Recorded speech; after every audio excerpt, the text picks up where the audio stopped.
Hello and welcome to a new video in my C and C++ tutorial series. In the last video we have installed this environment with all the applications correctly set up and everything worked like a charm. Actually, one thing I showed you that the profiles for the Windows terminal were not there. I now have rebooted the machine and now you can actually see that I now have all the terminal profiles inside of my new Windows 11 terminal, like the developer command prompt and git bash. So I could start some git terminal here without any issues, what we installed with git. So this works as a charm, actually. It just needs a system reboot. Okay, so today we're going to talk about how to write C++ or C source code. Of course, as I already told you, we're going to start with C, but doing it for C++ is from the beginning and the full workflow, it is the same, just that it is named differently, the file is named differently, and we have more features available. But the idea that we see now today on C completely also applies to C++. So to write an application that can run on Windows, we need to first write some source code. So a simple text file that tells the computer what it should do. And how do we write this text file? Well, of course, we installed all the tools last time, so Visual Studio and stuff, but we actually don't need the full Visual Studio IDE. We can just take any text editor like Visual Studio Code, or even just the default, it's already there, Notepad. So the default, Windows 11, Windows 10, whatever platform you're on, you can take the default Notepad and start writing your source code, your sources for the application. So how would you write to start them? If you want to say print something on the text, on the system, you want to show a text, for example, you of course need to tell it somehow. And the most simple thing you could imagine was something like print hello, if you want to write hello, or actually even like that. So the most simple thing that you would want to do to write hello to the screen would to do something like print hello.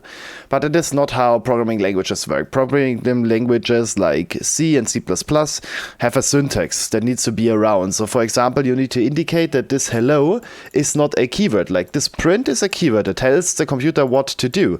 But hello is not a keyword. Hello is in no existence on the computer. So you kind of like need to tell the computer or the application that tries to create your binary that can be executed on your Windows machine, so the so-called compiler, you need to tell the compiler that this hello is not something like this print.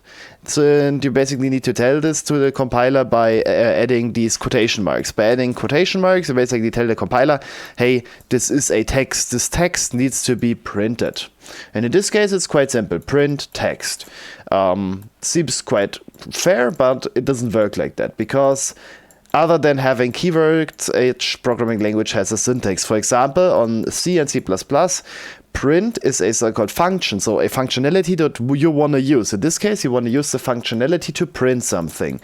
And everything that comes afterwards is the parameter. But since C and C++ is not aware of line endings, so you can do something like that in C++ and would, or C, and it would have the same meaning. So this would be the same in C than that. That is why we kind of like need to tell the compiler some structural information. Also like this white space here, you could also like remove this and it should still be the same. Or you could say, okay, I want to add multiple of them and it should still be the same. Like in general, C and C++, they don't care about, or just limited care about white spaces and don't care about line endings.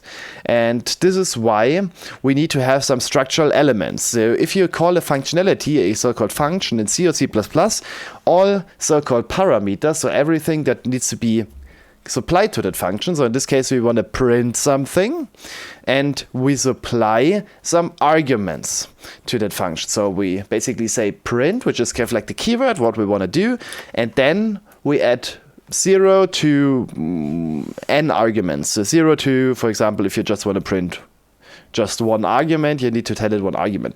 And so that C doesn't get confused, you basically need to have a special syntax. In this case, these are brackets. So each function, each functionality that you call on C needs brackets. So in this case, print, open the bracket, close the bracket.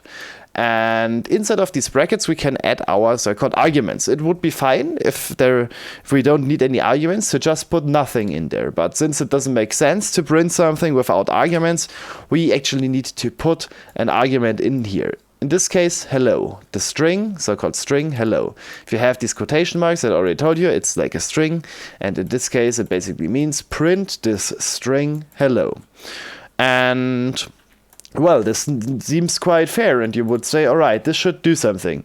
But it's actually not as simple as that, because, as I already told you, C is not aware of line endings, of new lines. So if you would want to print the very common hello world that you always see, hello world, you basically cannot tell C that this line is done by putting a new line, like this. And this is completely the same in C. It doesn't matter if there is a new line or not. And this basically also means that we need another way to tell C that the line is finished. And also C here follows the convention of all the programming languages that are not aware of new lines. They use this semicolon to indicate that the line has ended. So in this case, by adding the semicolon, we basically tell, okay, functionality print, use it with the argument of string hello, and then we put the semicolon in here to basically indicate end of line. Then on the next line, or now we could also do it like that, like that, like that, like that, or like that. You can do this however, it doesn't care about white spaces. So in this case, but we of course always like to make a new line here to make it a bit more viewable. In this case, print hello, semicolon, first thing done. Next thing, print space word, also here, semicolon, done. And now you would say, okay, this should be everything that we want to do. And the thing is, it is not. We need more. So it is not as simple as that than just putting everything inside a file. Because a file is not executed. A file on C and C++ just defines things. So in our case, we cannot just put a function in here. The C++ compiler or C compiler would yell at us and say, hey, you basically called the functionality just inside of a C file. This doesn't work. Everything that shall do work in C and C++ needs to be in an own functionality. So in this case, we use this functionality, so-called function print. And to basically do this, we need to define our own functionality, or from now on going to call it function. We need to define our own function where we want to print. How are we going to define functions? Well, we're going to go a bit more into depth about that, but in this case, I am going to create a function called int space main, open bracket, close bracket, new line. So in this case, I'm basically defining this function main. Don't care about the int. We're going to explain what this is in the future. For now, we don't care. So just imagine it being like that. So we basically just define the main. And this, by defining a main and also putting a mark here that we are on the end of the line, basically tells the C++ or C compiler, hey, there is a function called main. And now we basically do not just want to say that there is a function main, because this basically defines the function main. And now you know why this doesn't work, because this would also just define the function print. Even though it would not work with defining them with arguments, but in this case, this is just defining the function main. We don't want to do this. We want to add a so-called function body, a implementation to that function. How are we going to do this? Well, we're going to get rid of that semicolon, because the semicolon marks end of line. And now we basically want to say what is inside of main. And how would you do this? Well, the brackets were already used for indicating, hey, there would be arguments. In this case, main does not take arguments. So how are we now defining the block that main defines? Well, we need another type of bracket. And for this case, the curly brackets are used. So I'm going to open and close curly brackets here, which basically defines this is the implementation of main. And now there is the first interesting thing of C++ and C. You would basically now think, all right, if I now am done here, I would need to put a semicolon here to basically indicate that the line is finished. But it's actually not like that, because the curly brackets are already telling the compiler, okay, main is done. So this semicolon here is not required. You can put it in here, but you don't need it, so we're gonna get rid of it. So now inside of these curly brackets, we can basically tell what main should do. And in this case, I'm just gonna paste in what we had previously: print hello, print world. I am just gonna make some tab in here, so a tabulator for indicating that this is inside of that main, just to make this a bit more readable. So basically what we do, we are writing this main here to tell the compiler, hey, there is a function main.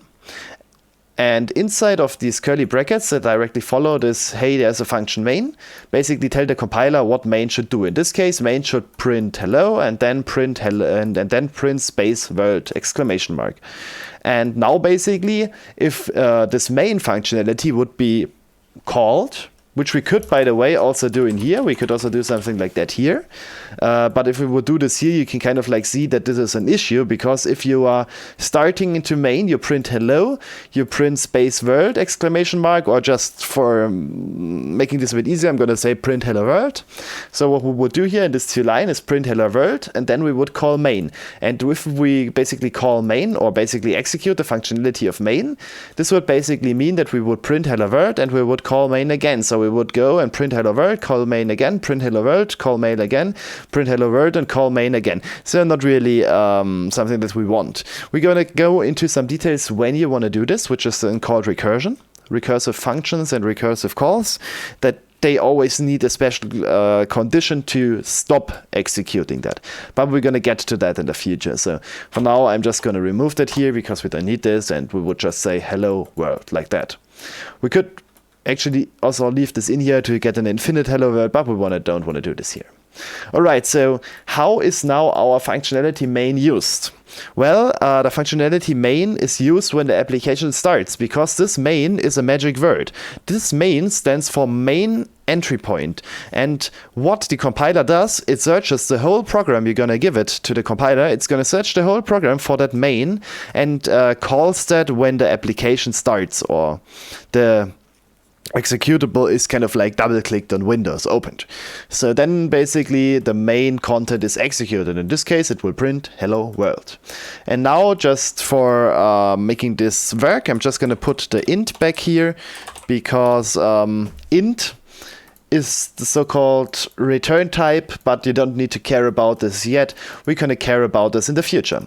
All right, now you would say, all right, okay, we are done. I now want to start and execute this program. Well, let's do this. First, let's save the file. So we're going to click Save As, and we want to store this somewhere. I'm going to store this in my documents. So let's create a new folder. I'm going to call this tutorial, or let's call it C. Let's call it C++ tutorial, like that. Press enter, open that folder, create a new folder in here. Let's call it 01 simple C file, or simple C apps, for simple C application. Now we want to save this, and we don't want to save this as a text document. We want to save this under so-called all files, and now we can give it the proper extension. We're going to call this simple C app.c. The extension .c stands for it is a C application. If we would have a C++ application, we would call it CPP. But we are starting with C because C is way easier. So simple C app.z. Save. Done. Okay, so now we have saved this file. Let's take a look at this file in the Explorer. You can already see that I have this here in my recent files at the quick access in the Explorer. I can right click that file and say open file location, and I'm here. So now we have the simple C app.c. What would happen if I double click that file? Well, it would ask us how we want to open this. And basically we just have two options here that are sensible. or actually, yeah, we have a few more. We have Visual Studio Code that would be sensible. Visual Studio Code is just a fancy text editor, but for now I just want to stick with Notepad. Then we have the option to open it up with Visual Studio. Visual Studio would then also just act as a code editor, just as a text editor, very simple. So we don't want to use it as well. Like looking at the Microsoft Store, no, we don't want to do that. Microsoft Visual Studio version selector, no, this is just a fancy way to start Visual Studio, because if you have multiple versions installed, this is going to ask you with which version you want to open this. Notepad, well, we already have it open with Notepad, we don't want to use that. And Windows Media Player. What? Media Player? Does that make sense? Not at all. Even though like this Windows Media Player is not a thing in Windows 11 anymore. So yeah, that is not really giving us some useful options. Why is that? Well, if we would have this as a Python file, we could just execute and open this with Python, and it would run without any issues. And Python would simply read the source file as it goes. So Python would open this file up, see, aha, I find main, aha, I find print, I print, I find print, I print. So Python would be very, very sensible with that. And would be easy. But the idea of C is that, first of all, the source file gets compiled. We don't need to read it at runtime. Python needs to read that file if it runs it.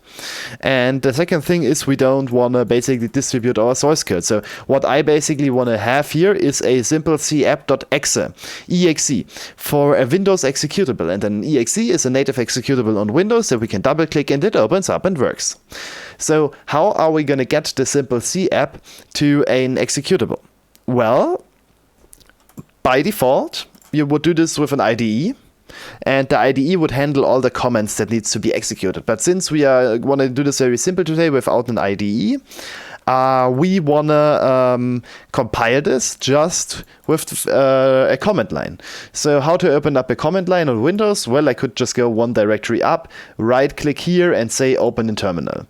If I would open this up in terminal, it would open this folder up in the Windows PowerShell. We can see that here's a path, and I could maybe try something out. I could try something out then just saying, I can say ls to list all contents of that directory, and there is a simple C app. So I could say, for example, /simple C app, and well, we're getting the same thing than we got before. So this is not executable by default.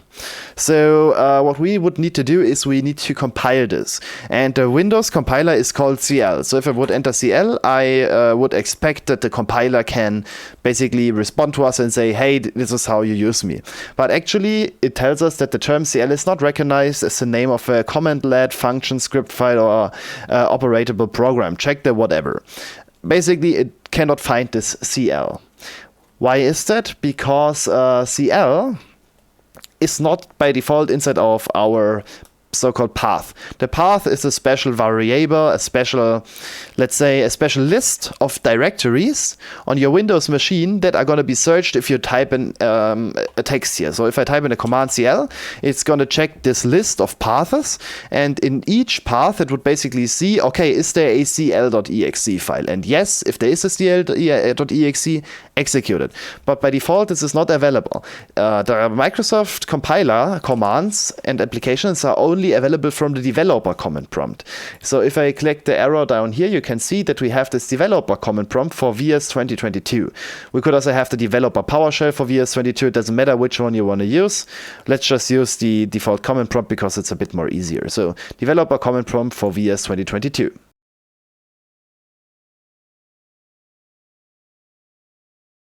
And if I go in here, you can see, all right, here, Visual Studio 2022, developer command prompt, whatever. And if I now would type in CL, you can see Microsoft C, C++, optimizing compiler version, blah, blah, blah, for x64. And there's also usage, CL, option, file name, and optional. So CL basically means the command. Then you can see these square brackets. They tell you that something is optional. In this case, the options are optional. So these are special options that specify how the compiler should work. Then we need to supply it several file names. So you can see this by having file name ... This means multiple, same here with options. And then you can see that we have optional so-called linker options. So /link linker options ... So options that are passed to the linker. We're going to get to what the linker is in a second. So if we would want to compile something, we need to enter CL, then we would need to enter our file name, simple capp.c, and it should compile this. Okay, so it gives us an error, fatal error C1038, cannot open source file, simple capp.c, no such file or directory.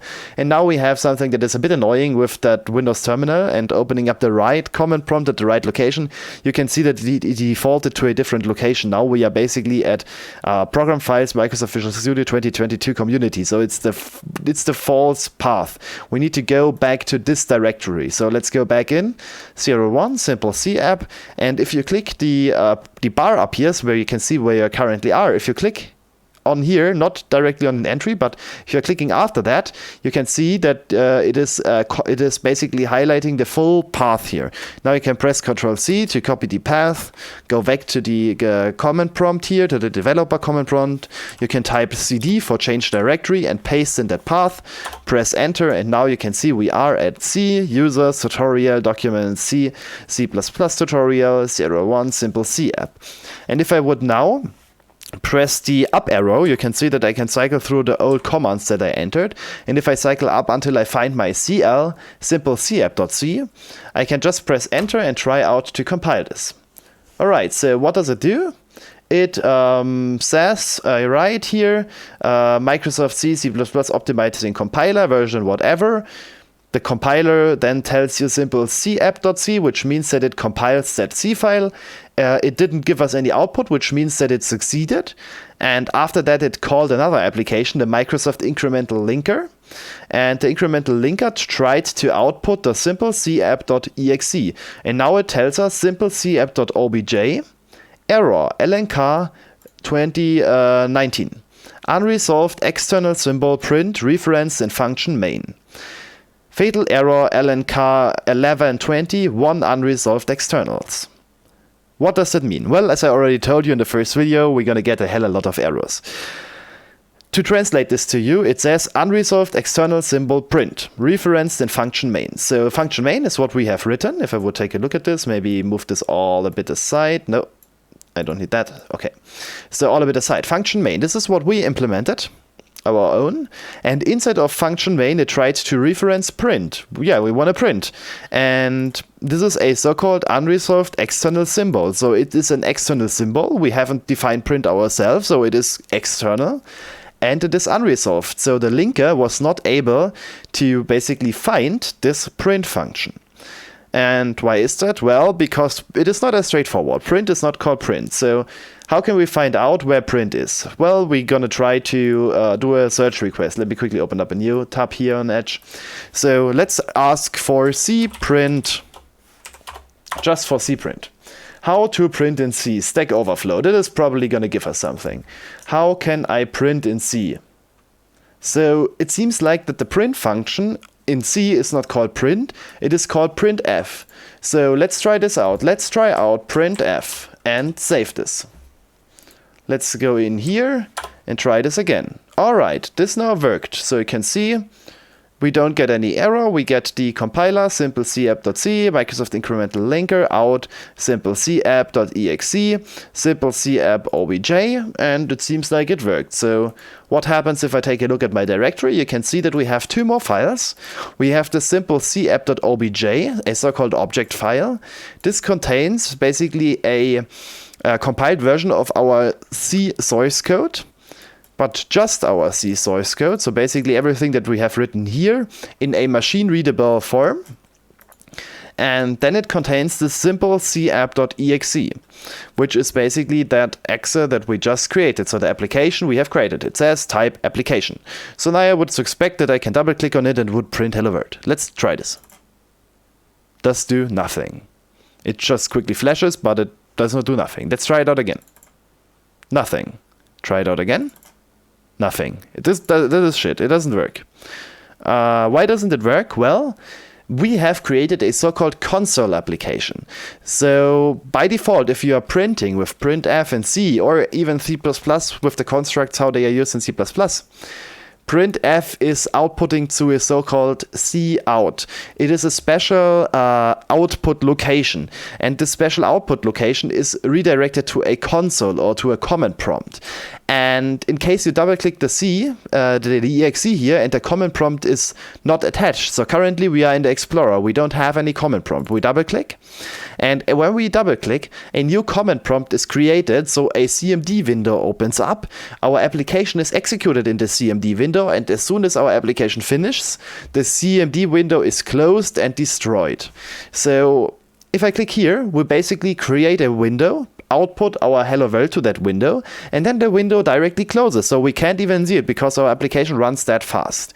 How can we get over that? Well, we just need to call it from a CMD, and it doesn't matter from what. So we can take our developer command prompt, we can write simple capp.notc.exe, we can press tab to basically do autocomplete. So if I just type S and press tab, it autocompletes to the first file it can found. And if we go to the alphabet A, B, C, so it gives us our C file, press tab again, exe, press tab again, obj, and I think we could cycle through again. Yeah. So we would just type in simple capp.exe and we can press enter. And what it does is prints out to the console hello world, as expected. So here we go. This is our first own C application. I think this is actually quite far where we get today. In the next video, we're just going to have a bit of an explanation video on how that all worked under the hood, because it is really important to understand what this is. So it's important to understand what CL does, that CL compiles, but link, the linker, gives us an error. Why did the linker give an error? Why did C compile with that wrong print? Why does the error comes on link? We need to understand this. That's important. We need to understand how it works under the hood to get to how C and C++ works, because this is really a crucial thing to understand how your so-called tool chain works. How does the compiler work? How does the linker work? How does the pre-processor works and all the things that are contained within the compiler and linker? There are certain steps involved in compiling a C program, and it's important to understand them. And next time I'm also going to tell you that actually what we have done here is wrong. It is working with the, as you can see, obviously it is working because, well, we get an exe, and if we open up a CMD there again and do simple capp.exe, it worked. Obviously it works, but actually, if you would try this out on Linux or on any other compiler that is not the Microsoft compiler, this application would not work. I'm going to tell you all of that in the next video, but for now, you should be just concerned about what we did today and how we managed to get an application running without any issues. So thank you for watching. See you in the next video, and make sure to like and subscribe, and have a nice day. Bye.